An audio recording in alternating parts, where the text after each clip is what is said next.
Hey everyone, I'm SageValentine and welcome to my channel of the same name. Right now I'm going to review for you guys NBC's Hannibal Season 3, Episode 2, entitled Primavera. This was yet another great episode and I am looking forward to Episode 3, considering that we get to see Jack Crawford. So I love Lawrence Fishburne, so I'm all ready now. As far as this episode goes, Primavera turns out to be the name of a Botticelli painting, the very one that Hannibal Lecter was obsessed with, so much so that he created a tableau inspired by this painting. The funny thing was that not only was Hannibal obsessed with this painting, but so was an inspector named Rinaldo Pizzi. And this dude would see Hannibal sketching this painting almost every day. And that's how he put two and two together to link Hannibal to the crime that was committed in Florence, Italy, and basically how Hannibal became known as El Monstroso, or the Monster of Florence. Unfortunately, because of some foolishness, Hannibal was not implicated in this crime because some random dude ends up getting implicated, even though the guy basically had nothing linking him to the crime, but then Hannibal didn't have it either. It was basically because of this dude's actions and his persona. Now let's get to Will and Abigail. Obviously Abigail is dead, but to cope with her death, Will decided that he needed a little bit more time with Abigail. That is the reason why Abigail was such a really big part of this episode, because she was helping Will come to terms with the fact that she was dead. But I knew the first time I watched this that Abigail was dead, even though the scenes were basically set up to make us doubt.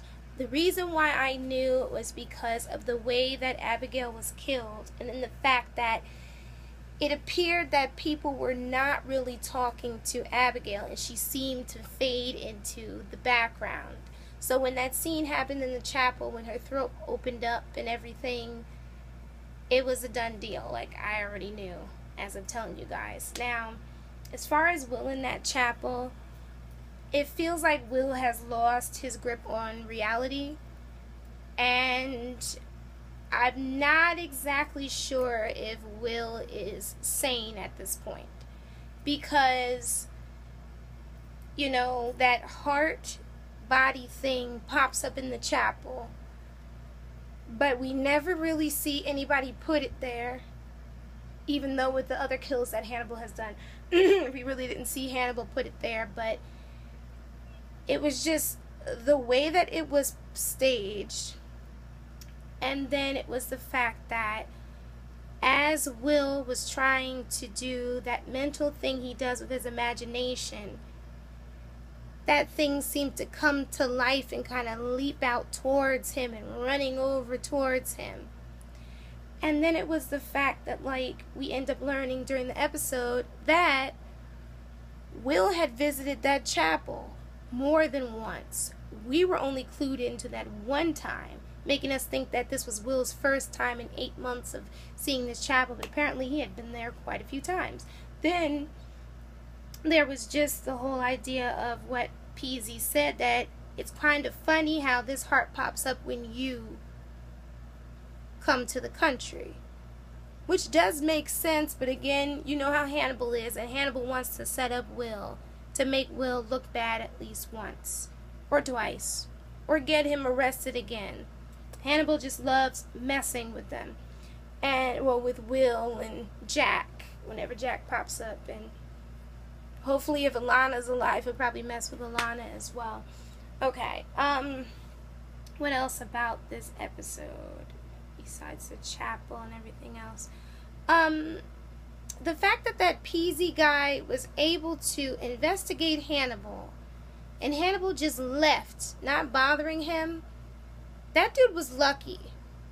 Now, the second time he comes face to face with Hannibal, he will not be that lucky. And I can see that coming very soon. In the next episode, no. Somewhere down the line, but that dude is going to die a horrible death, and I'm wondering, is he gonna die? Maybe that's why the name sounds familiar. You know what? I'm not gonna ruin it for anybody who hasn't read the books or really didn't see the Hannibal movie. I'm sure it'll all be revealed, as far as what I'm thinking, once we get to the next couple episodes. So I'll just move on from there. But that part at the end where Will is down there in the church's like basement, whose name I can't remember. It's not even the basement. It looked like the catacombs to me. Unless I'm like completely off my rocker, that's what it seemed like to me. But Will is kind of down there, and he's looking for Hannibal. And of course, you know, Hannibal doesn't want to show himself. But then there was also that part of me that's just like, is Will hallucinating or whatever? Because Will basically told that Peasy guy, like, Hannibal never left this chapel. Hannibal is still here. So, to make a long story short, as Will is down there, here comes the Peasy guy down there, and he's calling for Will, and Hannibal is like right there near him. So that's when I realized, okay, this is not a delusion. Obviously, the dude is down there. So Will is so creepy and so serial killer-like when he sneaks up behind Peasy, and Peasy makes this correlation with Will where he realizes that they both carry their dead with them. And then Will says to Peasy, well, why don't you carry yours to jail before you become one of them? And I'm like, is he threatening Peasy? Like, what kind of craziness is that? And then Peasy says to Will, like, you are already dead, aren't you? Then Will disappears into the darkness, and I'm like, wait a minute, is Will... Hold up, I'm confused. And then Will's gone. Peasy's leaving with Hannibal, like, leaning behind this, like, pillar. And then Will is kind of, like, inching around a little bit. He calls out Hannibal's name. Hannibal doesn't answer. And what he says to Hannibal is basically, I forgive you. Then Hannibal stops, and then he leaves. Now, I know in this review I left out the beginning for the most part, because the beginning was important. But it was basically just another more emotional and violent and just different version of that death sequence that was extremely important to this episode. And it definitely made me sad, as it made me sad in the finale. But I will agree with a lot of people that it was the best part of this episode. That opening was everything to me. But thank you guys so much for tuning in, and don't forget to hit that subscribe button, rate this video, and leave your comments. Let me know if there's anything else that you want to discuss about this episode with me, and hit me up on Twitter and Google Plus at SageValentine. You guys take care. I love you all. Bye, guys. Bye.